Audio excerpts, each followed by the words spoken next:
அனைவருக்கும் என்னுடைய இனிய இனிய மாலை வணக்கம். இன்னைக்கு நம்ம என்ன பார்க்க போறோம் அப்படின்னா 8th தமிழ்ல இருக்கக்கூடிய இம்பார்ட்டன்டான நெடுவினாக்கள் அப்படின்றத பார்க்க போறோம். இந்த நெடுவினாக்கள் போன கிளாஸ்ல பார்த்தோம், ஆனா சில நெடுவினாக்கள் நான் உங்களுக்கு நடத்தல. நான் என்ன சொல்லியிருந்தேன் அப்படின்னா பார்ட் 2 வீடியோல நான் சொல்லித்தரேன்டா அப்படின்னு சொல்லியிருந்தேன். ஸோ அந்த நெடுவினாக்களை தான் என்ன பண்ண போறோம் அப்படின்னா இந்த வீடியோல நான் உங்களுக்கு சொல்லித்தர போறேன். போறதுக்கு முன்னாடி இதான் நம்ம சேனலுக்கு யாராச்சும் ஃபர்ஸ்ட் டைம் வந்திருக்கீங்க அப்படின்னா வெல்கம் டு வேதாந்து சேனல். யாரெல்லாம் இன்னும் சப்ஸ்கிரைப் பண்ணலையோ இப்போவே என்ன பண்ணிக்கோங்க அப்படின்னா சப்ஸ்கிரைப் பண்ணிக்கோங்க.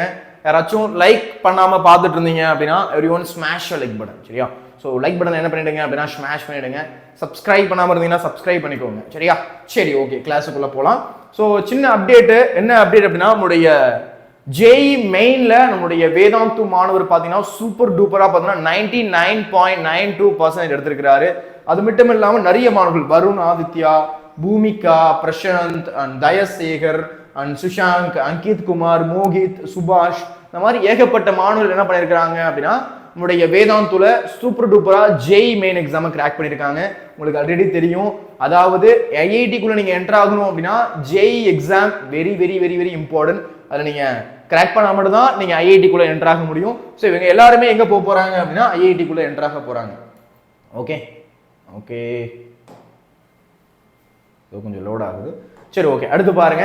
நம்முடைய வேதாந்துல பாத்தீங்கன்னா நம்முடைய நீட்டுக்கு அண்ட் ஜேஇக்கு பார்த்தீங்கன்னா கோச்சிங் கிளாஸ் அப்படின்றது போய்கிட்டு இருக்கு. இப்போலேருந்து இப்போ நீங்கள் 8th இப்பயே ஜாயின் பண்றீங்க, 9th போறதுலேருந்து ஜாயின் பண்றீங்க அப்படின்னா இப்போலேருந்து உங்களுடைய ஐஐடிக்கு என்ன பண்ணுவோம் அப்படின்னா உங்களை ரெடி பண்ணுவோம் கொஞ்சமா. ஸோ சூப்பராக உங்களால் என்ன பண்ண முடியும் அப்படின்னா, அதாவது ஒரு கோர்ஸை ஒரு வருஷம் படிச்சா கொஞ்சம் கஷ்டமா இருக்கும், 2 வருஷம் 3 வருஷம் படிச்சா நம்மள மாதிரி படிக்க முடியுமா? நம்ம தான் அது லெஜெண்டா இருப்போம். ஸோ அவ்வளோ டைம் நம்ம கொடுத்துருக்கோம்ல. ஸோ அந்த மாதிரி நீங்களும் படிச்சீங்க அப்படின்னா சூப்பர் டூப்பராக உங்களால் என்ன பண்ண முடியும் அப்படின்னா உங்களுடைய ஐஐடி கனவா இருக்கு, இல்லை டாக்டர் கனவா இருக்கு அப்படின்னா அது சூப்பராக உங்களால் என்ன பண்ண முடியும் அப்படின்னா கனவை நனவாக்கிக்க முடியும். ஸோ நம்மளுடைய ஸ்காலர்ஷிப்ஸ் கூட இருக்குது. ஸோ இந்த ஒரு டெஸ்ட் எடுக்கிறது மூலியமா அதில் எவ்வளோ ஸ்கோர் எடுக்கிறீங்களோ அதை பொறுத்து உங்களுக்கு ஸ்காலர்ஷிப் கிடைக்கும். ஸோ அதனால டிஸ்கிரிப்ஷன் லிங்க் இருக்கும், கிளிக் பண்ணி ரெஜிஸ்டர் பண்ணிக்கோங்க. டீம் உங்களை காண்டாக்ட் பண்ணுவாங்க. அடுத்து பார்த்தீங்கன்னா நம்மளுடைய ஆஃப்லைன் சென்டர் எங்கெங்க இருக்கு அப்படின்னா அண்ணாநகர், வேளச்சேரி அண்ட் தாம்பரம், ஆவடி, போரூர், பெரம்பூர், அம்பத்தூர், முகப்பேர், பெருங்குளத்தூர், சொக்கிக்குளம், காலவாசல், அழகர் கோவில், தில்லை நகர், கேகே நகர், கோயம்புத்தூர், ஈரோடு, சேலம், திருநெல்வேலி, ஓசூர், இந்த எல்லா இடத்துலையும் நம்முடைய ஆஃப்லைன் சென்டர் அப்படின்றது இருக்கு. ஸோ கண்டிப்பா செக் அவுட் பண்ணி பாருங்க, டிஸ்கிரிப்ஷன் லிங்க் இருக்கு. ஸோ நீங்க கால் பண்ணீங்கன்னா உங்களுக்கு டீம் உங்களை என்ன பண்ணுவாங்க அப்படின்னா கால் பண்ணுவாங்க. ரெஜிஸ்டர் பண்ணீங்கன்னா ஸோ ஏதாச்சும் உங்களுக்கு வரத்துக்கு கூட என்ன பண்ணுவாங்க அப்படின்னா ரெடி பண்ணுவாங்க. நேரில் போய் நீங்கள் பார்த்து என்னென்ன கிளாஸஸ்லாம் இருக்குது அப்படின்றத பார்க்கலாம். கிளாஸ் எப்படி சார் எடுப்பாங்கன்னா இந்த மாதிரி ஸ்மார்ட் போர்டில் தான் எடுப்பாங்க. முன்னாடி கேமரா இருக்கும், ரூம்லாம் ரொம்ப நீட்டாக இருக்கும், பார்த்தோன்னா நல்லா பெஞ்ச் போட்டிருப்பாங்க, ஏசிலாம் இருக்கும். ஸோ சூப்பராக பார்த்தோன்னா உங்களால் படிக்கிறதுக்கு தேவையான என்விரான்மெண்ட் இருக்கும். ஸோ கண்டிப்பாக என்ன பண்ணிக்கோங்க அப்படின்னா ரெஜிஸ்டர் பண்ணிக்கோங்க, சரியா? ஸோ இந்த கேள்வியை நம்ம என்ன பண்ணியிருந்தோம் அப்படின்னா ஆல்ரெடி நம்ம பார்த்துருந்தோம், கரெக்டாக? இந்த கேள்விகள் எல்லாமே பார்த்தீங்கன்னா நம்ம ஆல்ரெடி பார்த்துருந்தோம். ஸோ பார்க்காததுலேருந்து நம்ம என்ன பண்ணலாம் அப்படின்னா பார்க்கலாம். ஓகே,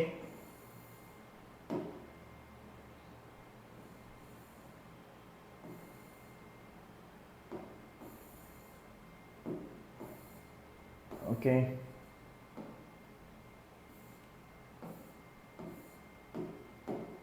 சரி பாருங்க. தமிழக கைவினை கலைகளை பற்றி செய்திகளை தொகுத்துறதுக்கு தமிழக கைவினை கலைகள், சரியா? ஸோ இந்த கேள்வி பார்த்துட்டு நம்ம சிறுவினாக்கள் ஏதாச்சும் பார்க்கலன்னா கூட அதை கூட நம்ம என்ன பண்ணலாம் அப்படின்னா பார்க்கலாம். So don't worry. ஸோ தமிழக கைவினை கலைகள், நம்முடைய கைவினை கலைகள் பற்றிய செய்திகளை தொகுத்து எழுத சொல்றாங்க. தமிழகத்தினுடைய கைவினை கலைகள், அந்த கைவினை கலைகளை பற்றி என்ன பண்ண சொல்றாங்க அப்படின்னா தொகுத்து எழுத சொல்றாங்க. அன்றாட பயன்பாட்டுக்காக அழகிய பொருட்களை தொழில் முறையில் உருவாக்கும் கலையாக கைவினை கலை எனலாம். அன்றாட பயன்பாட்டுக்காக, டெய்லி யூசஸ்க்காக, ஸோ அன்றாட பயன்பாட்டுக்காக அழகிய பொருள்களை, அந்த அன்றாட பயன்பாட்டுக்காக அழகிய பொருட்கள், அந்த அழகிய பொருட்களை முறையில் உருவாக்கும் கலைகளாக கைவினை கலை அப்படின்னு சொல்லுவோம். அதாவது பார்த்தீங்கன்னா அந்த ஊர் சைட்லாம் பார்த்தீங்கன்னா அந்த திருவிழாக்களை போனால் அந்த விசிறி மட்டை விற்பாங்க, அடுத்து பார்த்தீங்கன்னா அந்த பொம்மை விற்பாங்க. நீங்கள் தஞ்சாவூர் சைடில் வந்து அந்த தலையாட்டி பொம்மை செஞ்சே விற்பாங்கடா. ஸோ இந்த மாதிரி பார்த்தீங்கன்னா அந்த கைவினை கலைகள் மூலயமா நிறைய பொருட்கள் அப்படின்றது செய்கிறாங்க. அதெல்லாம் நீங்கள் பார்த்துருந்தீங்க அப்படின்னா தெரியும். ஸோ மாதிரி கைவினை கலைகள் அப்படின்றது இன்னைக்கு செஞ்சுக்கிட்டு இருக்கிறாங்க. ஆனால் மக்கள் நம்ம தான் என்ன பண்ணுறது இல்லை அப்படின்னா அதை வாங்கி ஊக்குவிக்கிறது கிடையாது.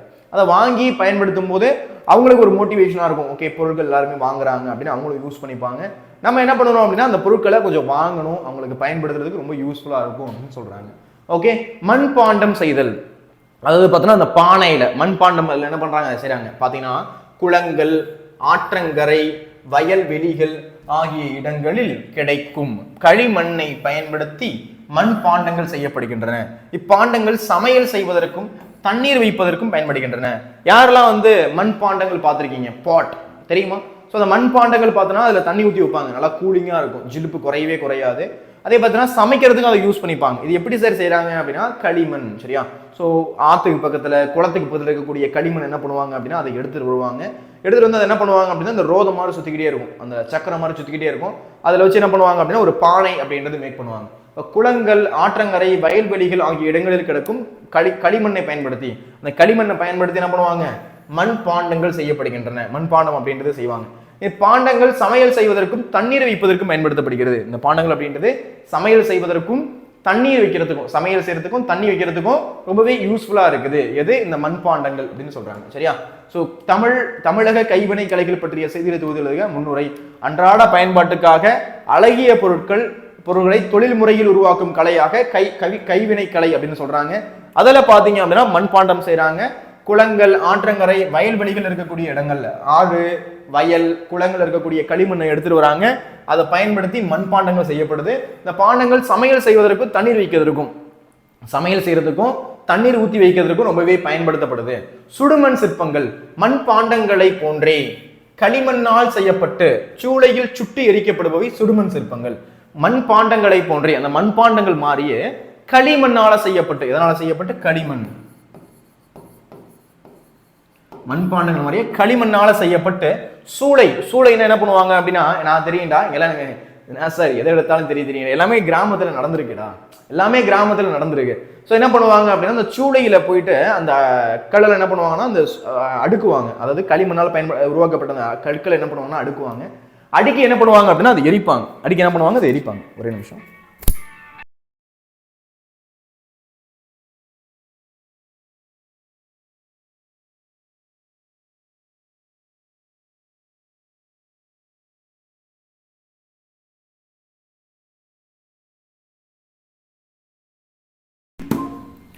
ஓகே, சரி பாருங்க.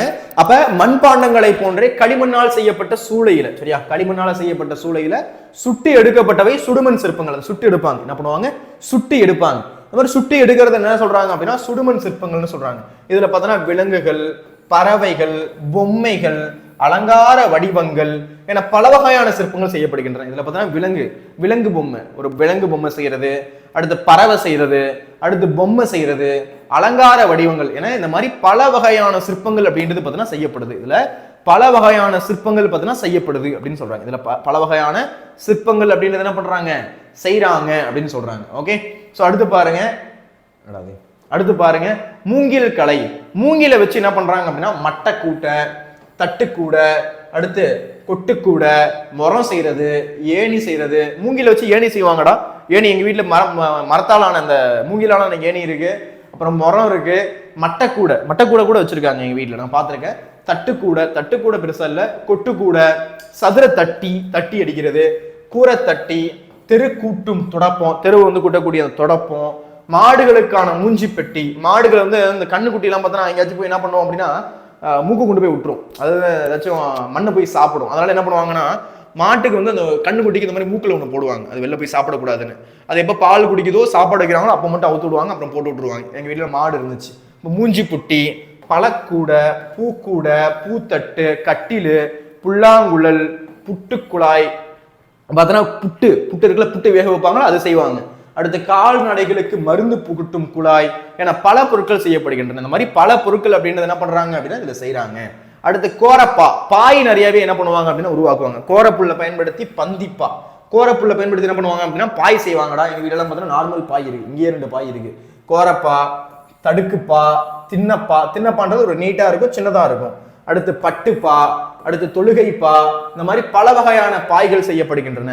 பாய்கள்ல பார்த்தோன்னா அழகா பார்த்தோன்னா அலங்காரம் கூட செய்வாங்க. மயில், பூவு, குத்து விளக்கு, வழிபாட்டு சின்னங்கள் போன்றவையும் இடம்பெறுகின்றன. ஸோ மயில் செய்யறது, பூக்கள் செய்யறது, குத்து விளக்கு செய்யறது, வழிபாட்டு சின்னங்கள், ஏதாச்சும் ஒரு சாமி படம் போடுறது, இந்த மாதிரி நிறைய விஷயத்தை என்ன பண்றாங்க அப்படின்னா செய்யறாங்க. அதே மாதிரி பனை ஓலை கேள்விப்பட்டிருக்கீங்கன்னு நினைக்கிறேன். அந்த பனை ஓலைகளை பயன்படுத்தி கிளுகிழுப்பு செய்யறது, பொம்மை செய்யறது, பொருட்களை வைத்துக் கொள்ள உதவும் சிறிய கொட்டான், பெரிய கூடை, அடுத்து பார்த்தோன்னா விசிறி, தொப்பி, கேப்பு, ஓலப்பா போன்றவை செய்யப்படுகின்றன. பனைமட்டை நாரிலிருந்து கயிறு கட்டில் கூடை, பனைமட்டை நாரிலிருந்து கயிறு கட்டில் கூடை போன்றவையும் செய்யப்படுகின்றன. ஸோ பனைமட்டை நாரிலிருந்து பார்த்தோன்னா கயிறு கட்டில் கூடை போன்றவை என்ன பண்ணப்படுது அப்படின்னா செய்யப்படுது. பிரம்பு கலை, பிரம்பால் அடிப்பாங்கன்னு சொல்லுவாங்க, அந்த பிரம்பு கலை பாருங்க. கட்டில், ஊஞ்சல், நாற்காலி, மேசை, பூக்கூடை, பழக்கூடை, இடியாப்பத்தட்டு, அர்ச்சனத்தட்டு, வெத்தலை பெட்டி என பல பொருட்கள் பிரம்பினால் செய்யப்படுகின்றன. பார்த்தோன்னா கட்டில் ஃபர்ஸ்ட் என்ன செய்யறாங்க, கட்டில் செய்யறாங்க. அடுத்து ஊஞ்சல், நல்லா ஜாலியா ஆடிட்டு இருக்கக்கூடிய ஊஞ்சல் செய்யறாங்க. அடுத்து மேசை, பார்த்தோன்னா மேசை செய்யறாங்க. அடுத்து பூக்கூடை, அடுத்து என்னது பூக்கூடை செய்யறாங்க. அடுத்து இடியாப்பத்தட்டு செய்யறாங்க. அடுத்து அர்ச்சனை தட்டு, நம்ம கோவில் எல்லாம் பார்த்தோன்னா அர்ச்சனைக்கு பார்த்தோன்னா அர்ச்சனை தட்டுன்னு ஒன்று கொடுப்பாங்க. அடுத்து வெத்தலை பெட்டி. அடுத்து இந்த மாதிரி பல பொருட்கள் அப்படின்னு பிரம்புனால செய்யறாங்க. இதெல்லாம் நீங்க பார்த்துருப்பீங்க, பார்த்தா தெரியும், ஆனா பேர் தெரியாம இருக்கும். அதெல்லாம் நீங்க பார்த்தீங்க அப்படின்னா உங்களுக்கு ஐடென்டிஃபை பண்ண முடியும். மண் பொம்மைகள், மர பொம்மைகள் செய்யறது, மண் பொம்மை செய்யறது, மர பொம்மை செய்யறது, காகித பொம்மைகள், பேப்பர்ல பொம்மை செய்யறது, தஞ்சாவூர் தட்டு கொஞ்சம் வித்தியாசமா இருக்கும். அதுல பார்த்தோன்னா கொஞ்சம் அந்த மாதிரி அப்படி எப்படி இருக்கணும், இப்படி இருக்கும்டா. ஆனா பார்த்தோன்னா மேல வந்து அந்த கேப் மாதிரி இருக்கும், அப்படி ஒரு ரவுண்ட் ஷேப்ல இருக்கும். நார்மல் தட்டு பார்த்தோன்னா நார்மலா இருக்கும்டா. ஆனா தஞ்சாவூர் தட்டு பார்த்தோன்னா அப்படி எப்படி இருக்கும், எப்படி சொல்றது உனக்கு புரியலையே. அப்படியே பார்த்தா கேப் மாதிரி இருக்கும், அப்படியே உள்ள வந்து அப்படி குவிஞ்சிருக்கும். சரியா? ஸோ சந்தன மாலை, ஏலக்காய் மாலை, அடுத்து மாட்டு கும்பல கலைப்பொருட்கள், மாட்டு கும்பல வந்து கலைப்பொருள் செய்யறது, சங்கு, கிளிஞ்சல் போன்றவை பொருட்களை உருவாக்குதல். இவ்வளவு இருக்கா சார்? ஆமா. கைவினை கலை அழியாமல் இருக்க நாம் அப்பொருட்களை வாங்கி பயன்படுத்துவதன் மூலம் அவற்றை உருவாக்கும் கலைஞர்களை ஊக்குவிக்க வேண்டும். அப்ப இந்த பொருட்களை நம்ம என்ன பண்ணணும் அப்படின்னா வாங்கி பயன்படுத்தணும். இப்படி வாங்கி பயன்படுத்தும் போது மற்றவங்களுக்கும் அது ரொம்பவே யூஸ்ஃபுல்லா இருக்கும் அப்படின்னு சொல்றாங்க. சரியா? சரி, ஓகே. நம்ம கொஞ்சம் விட்டு வச்சிருந்த சிறுவி நாட்களும் கொஞ்சம் பார்ப்போமா? ஒரே நிமிஷம் இருங்க, அதனுடைய பிடிஎஃப் நான் எடுத்துக்கிறேன். 1 minute. ஒரே நிமிஷம், அதனுடைய பிடிஎஃப் மட்டும் நான் எடுத்துக்கிறேன். வெயிட் பண்ணுங்க.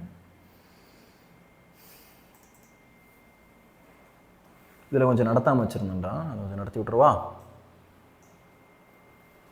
எதுவரை நடத்திருந்தேன்?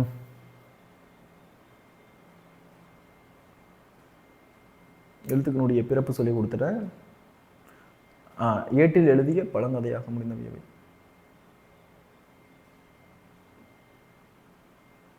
இந்த கேள்வியிலேருந்து நடத்தலை, இந்த கேள்வி நடத்தவா? ஓகே. ஸோ பசங்களா, நான் அப்கமிங்கில் லைவ் வருவேன்டா. நான் கண்டிப்பாக என்ன பண்ணுறேன் அப்படின்னா அப்கமிங்கில் லைவ் வரேன். ஓகேவா?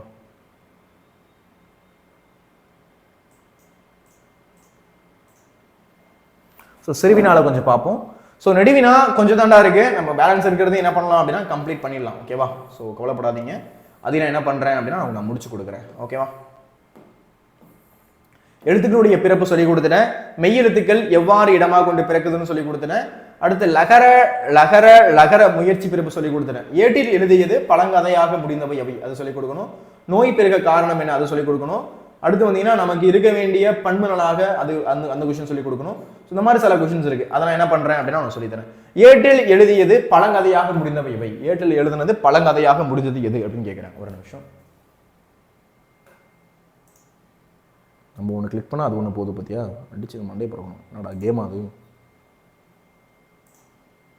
ஓகே. ஏட்டில் எழுதிய பழங்கதையாக முடிந்தது எவை, முடிந்தவை எவை? பட்டமரம். பட்டமரம் அப்படின்னா பட்டு போன ஒரு மரம். பட்டு போயிடுச்சுன்னா அது ஈரமா இருக்காது, பார்த்தீங்கன்னா ட்ரையா இருக்கும். அது வந்து ஹார்டா இருக்கும், ட்ரையா இருக்கும். எரிக்கலாம், கொளுத்தி போட்டுனா எரிய ஆரம்பிச்சிடும். பச்சை மரம் எரியாது. பட்டமரம் தான் வெட்டப்படும் நாள் வரும் என்று எண்ணி கவலை அடைந்தது. ஸோ நம்ம வந்து ஒரு நாள் சாக போகிறோம், ஒரு நாள் வந்து நம்ம பட்டு போயிடுவோம், எந்த இதுவுமே இருக்காது. அப்போ அந்த மாதிரி பட்டமரம் தான் வெட்டப்படும் நாள் வரும் என்று, நான் என்ன வெட்ட போகிற நாள் வந்து ஒரு நாள் வரப்போகுது அப்படின்னு பார்த்தோன்னா கவலை அடையுதான். என்ன பண்ணுதான் அது கவலை அடையுது. ஸோ பட்டமரம் தான் வெட்டப்படும் நாள் வரும் என்று, பட்டமரம் தான் வெட்டப்படும் நாள் வரும் என்று கவலை அடைந்தது. நிழலையும் மனம் மிகுந்த மலர்களையும் தருவதற்காக மரத்தின் இலைகள் கூரை போல் அவை வெந்து கரிய நிறம் பெற்றதை எண்ணி வருந்தியது.